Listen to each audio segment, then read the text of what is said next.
BBC में एक कोई डिस्कशन हुआ है which has been quoted here in a tweet. मैंने लिंक भेजा है, उसको ट्वीट को जरा थोड़ा दिखाएं. Whereas Pakistan continues to fail in stopping India's missile attacks, BBC spoke to some military experts to find out the answer.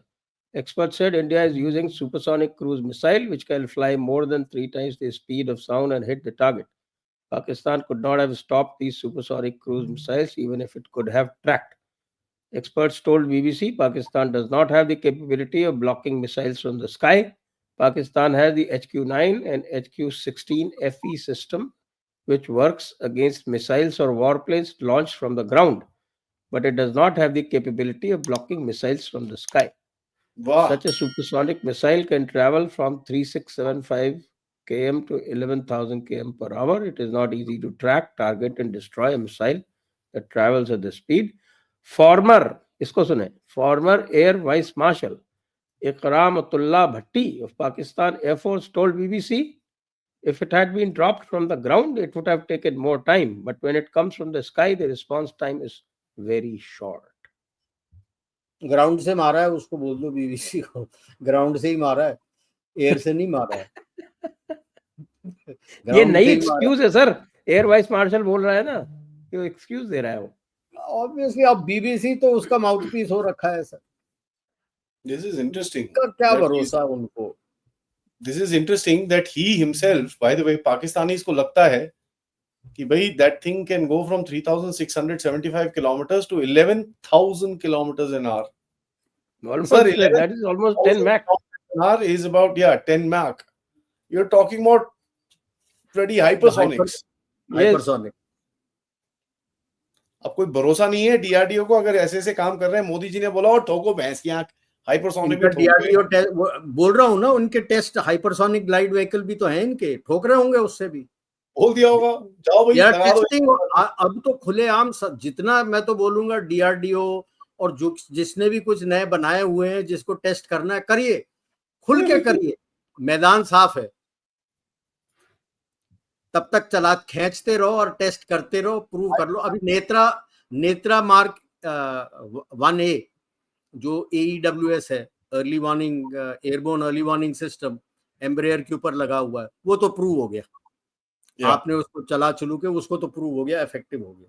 अब ये 100 भी आपका प्रूव हो गया है, इफेक्टिव हो गया है. इस तरह से आपका जो लेजर था एंटी ड्रोन सिस्टम, वो भी प्रूव होके इफेक्टिव हो गया है आपके पास, वो भी चल गया. तो जितना कुछ आपने बनाया हुआ है, डीआरडीओ ने, आपके पब्लिक सेक्टर ने, आपके अभी पब्लिक सेक्टर का जो आकाश तीर था वो पूरा प्रूव हो गया कि this is one of the most wonderful systems in the air defence setup, the command and control system that you have, वो प्रूव हो गया है. तो इसी तरह से आपके पास जो कुछ है, प्राइवेट सेक्टर को भी मैं कॉल दूंगा, जाके गवर्नमेंट को बोलो हमने बनाया है, हमने टेस्ट करना है, कर दो टेस्ट यार. चल गया, नहीं चला, क्या फर्क पड़ता है. अच्छा, एक मैं जरा शेयर कर रहा हूँ, उसको आप दिखा सकते हैं तो सबको, हमको थोड़ी सी सेटिस्फैक्शन बड़ी प्यार से हो जाएगी. हमारा खाना वाना जो लंच वंच खाया है वो थोड़ा हजम हो जाएगा. ये है सर रहीम यार खान एयरपोर्ट है. अब यहाँ पर generalissimo potential field marshal of Pakistan Asim SIM Munir यहाँ से अपनी फ्लाइट करता था. तो अब थोड़ा गड़बड़ हो जाएगा. तो रनवे भी खत्म हो गया, थोड़ा गड़बड़ हो जाएगा, ज्यादा नहीं सर, थोड़ा सा गड़बड़ हो जाएगा, लिटिल बिट. लंदन कैसे जाएगा? एक क्लिप आ रहा था लंदन से, जहां पे इसका बंदा वो चल के जा रहा है, क्या नाम है उसका, इंफॉर्मेशन मिनिस्टर, उसको गालियां पड़ रही हैं ब्रिटिश पाकिस्तानियों से. वो पुराना है सर, पुराना है वो वीडियो. ओके, बट एक चीज ये है sir, this is a big psychological hit आपने जो मारी है. We are basically hitting the generalissimo's private areas. ठीक है, आप उसके प्राइवेट एरियाज में, प्राइवेट उसके बैस्टियन पे जाके हिट मार रहे हो. This is getting a little personal. Not only getting a little personal, it is sending a message to their people also, जो खुल के बोल रहे हैं कि यार भारत कुछ भी कर लेगा, हम कुछ नहीं कर सकते उसके बदले में. जो ये सारे गैस फेंकते रहते हैं, हम ये हैं, हम वो हैं. In fact if you see the body language, when this chap came out from his underground this thing और टैंक के ऊपर खड़े होके वो जमीन खड़े होके नीचे he was talking to his men कि हम अल्लाह के ये हैं, हम वो हैं. You see the body language. Normally when you're giving a pep talk as a general, the men are full of fire. जैसे वो बोलता है ना पिक्चर में उरी में अपना How's the Josh? या हाउस द जोश, उस तरह से men are fired up. यहाँ तो men भी ऐसे खड़े हुए हैं. वो कहता मुल्ला से पूछ लो, मुल्ला भी ऐसे खड़ा हुआ है. ये भी बोल रहा है, इसके पीछे जो लोग बैठे हैं वो भी खड़े हैं, वो भी ऐसे ही खड़े हुए हैं. Which tells you how depressed they are. और ये कुरान, हाफिज कुरान है, कुरान को कोट करके उनको पेप टॉक दे रहा है. अच्छा, एक चीज नोटिस करिए सर आपने, क्या हमारे जितने डिफेंस एक्सपर्ट्स हैं, थोड़ा खुले में बोल रहा हूँ अभी, थोड़ा एक्सपर्ट करके आवाज निकालते हैं हमेशा. आपने एक्सपर्ट्स को देखा है, हमेशा बोलते हैं India has the one of the most useless air forces in the world. मैंने सुना है पिछले 4 दिन से एयरफोर्स ही ले रही है इनकी तो लेफ्ट राइट एंड सेंटर. नहीं एयरफोर्स थोड़ी है, तो आर्मी एविएशन है. हमारी तो यार एयरफोर्स ही यूजलेस है यार.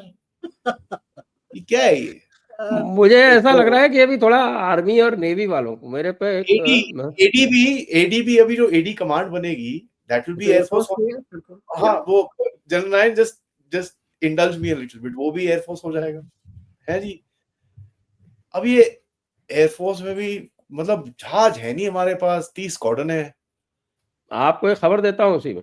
मैं थोड़ा I am not able to, ये ठीक नहीं है सर, ये पूरी फेक न्यूज़ फैला रहे हो आप लोग. जी खबर बताइए. एक खबर ये है कि साहब एक फ्लाई ऑन द वॉल थी, उसने मुझे बताया है कि आर्मी और नेवी कह रहे हैं कि भाई we also want share of the action. ये क्या मजाक है सर? एयरफोर्स तो बड़ी यूजलेस है. नहीं, नेवी ज्यादा बोल रहा होगा कि हमको तो खड़ा कर दिया, यहाँ पे कुछ करने नहीं दे रहे हो, क्योंकि आर्मी को तो लाइन ऑफ कंट्रोल में मौका मिल रहा है ना. आरटी शेलिंग ये वो सब कर रहे हैं, वो मिसाइल मार रहे हैं across the line. CFL, sorry pardon me, not line of control, cease fire line के अक्रॉस आप ठोक रहे हो. बाय द वे, अभी तक उन्होंने चिट्ठी नहीं भेजी है शिमला एग्रीमेंट के सस्पेंशन की. बोल तो दिया है ना, एक बार बोल दिया तो मैं LOC क्यों नहीं वो वो जो बोला था, मैंने वो प्रेस कॉन्फ्रेंस स्पेशली सुनी थी, उसमें ये है कि we will consider suspension of Shimla agreement. Suspension नहीं सर, अबेयंस. अब ठीक है, you can play on the words. तो चिट्ठी तो भेजी नहीं, हमने तो चिट्ठी तुरंत भेज दी थी. आप चिट्ठी मत भेजो, आपने जो बोल दिया मैंने अब उसको CFL बना दिया है कि भाई साहब this is CFL, this is not LOC, this is CFL, pre Shimla agreement mean finders keepers. जो मैंने ले लिया वो मेरा है. पहले तो ऐसे होता था ना जब CFL. हाँ बिल्कुल, शिमला एग्रीमेंट के पहले it was CFL, before it got signed, उसके बाद ही LOC बना है. And now it is finders keeper. CFL लेके चलने लगो. जब भी उनको डर लग रहा है, वो कह रहे हैं फौज तैनात हो रही है, ये हो रहा है, उनके पास हथियार कितने होंगे मेरे को पता नहीं. अब सुनने में आरटी शेलिंग भी कम हो रही है, ज्यादा ड्रोन मार रहे थे. अच्छा, अभी एक आपके एक्सपीरियंस से बताएं. अभी हमने सुना कि साहब के आर्मर जो है वो मूव किया जा रहा है, और एक साहब की छम जोरिया की तरफ आर्मर मूवमेंट चल रहा है. साहब के tanks are being taken there. उनमें से 2-3 तो बताते हैं रास्ते में ही रुक गए, उनका मोबाइल ऑयल खत्म हो गया. आपका जैसे ही होता है सर, लड़ाई शुरू होता है तो जो भी आर्मर अपने पीस स्टेशन में होता है वो अपने डिप्लॉयमेंट एरिया में चला जाता है. जो डिफेंसिव फॉर्मेशन है तो वो तो डिप्लॉयमेंट एरिया में चला जाएगा. तो अखनूर में जो आर्मर्ड रेजिमेंट है उसके डिप्लॉयमेंट एरिया के मुताबिक वो तो डिप्लॉय करेगा. वो अखनूर में थोड़ी बैठा रहेगा, अपने पीस स्टेशन के गैराज में बैठा थोड़ी रहेगा. अब तो जंग छिड़ने की बात आ गई है, वो तो निकल के चला जाएगा आगे. उसी तरह से जितने भी डिफेंसिव फॉर्मेशंस हैं आपके, वो तो निकल के अपने डिप्लॉयमेंट एरिया में चले जाएंगे. पीस स्टेशन में क्यों बैठेंगे वो?